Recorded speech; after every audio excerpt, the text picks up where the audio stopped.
जय श्रीमन्नारायण। आप सभी लोग जानते हैं नवरात्रि समाप्त हो चुका है और आज दशमी यानी कि दशहरा जलाया जाएगा। वैसे नवरात्रि सामाजिक और आध्यात्मिक दोनों प्रकार से मनाया जाता है। आम जो सामान्य लोग हैं वो घर में सप्तशती पाठ और हवन इत्यादि करके मनाते हैं। वही दिव्य और अलौकिक लोग इसे रात्रि में साधना करके इस 9 दिन को मनाते हैं। जैसे हम लोग के शरीर में 9 प्रकार के मुख्य रूप से द्वार होते हैं, या एक तरह से कहें आम भाषा में छिद्र होते हैं। जैसे 2 कान के, 2 नाक के, 1 मुख का, 2 आंखें करके ऊपर के 7 और नीचे के गुदा द्वार और मूत्र द्वार करके 9 प्रकार के द्वार होते हैं।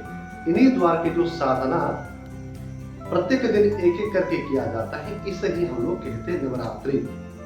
ये आध्यात्मिक दृष्टिकोण है। उसी प्रकार रामायण भी 2 प्रकार के होते हैं, एक तो सामाजिक है, दूसरा आध्यात्मिक।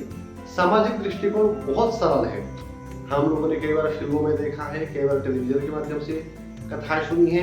ये जो रामायण कथावाचन करने वाले जो कथावाचक है, उनके मुंह से भी सामाजिक रूप से रामायण क्या है ये सुना गया है। लेकिन आध्यात्मिक रूप से विशेष करके राम तत्व जो है, जैसे हम लोग सामाजिक रूप से मानते हैं कि विष्णु के अवतार है, वैसे ही हम आध्यात्मिक दृष्टिकोण से जब राम को देखते हैं तो हम उसी परमात्मा का एक अंश जो हम लोग के शरीर में विराजमान है, जिसे हम आत्मा रूप कहते हैं, वह आत्मा ही तो राम है।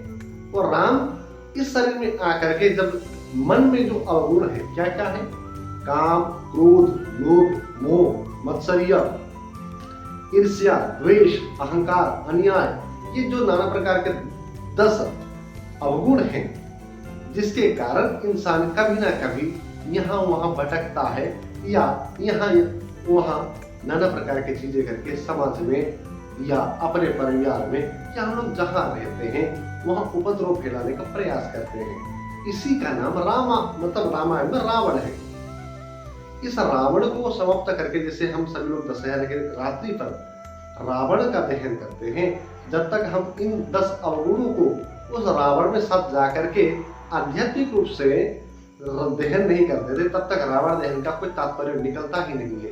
इसीलिए आज जब भी आप लोग जाएं शाम को रावण दहन करने के लिए, तो आप लोग प्रयास कीजिए कि अपने मन के अंदर के जो भी मैंने कहा, काम, क्रोध, लोभ, मोह, मत्सर्य, द्वेष, अन्य नाना प्रकार के जो 10 मैंने गिनाए थे, उन 10 अवगुणों को रावण दहन के समय ही वहां छोड़ देने का संकल्प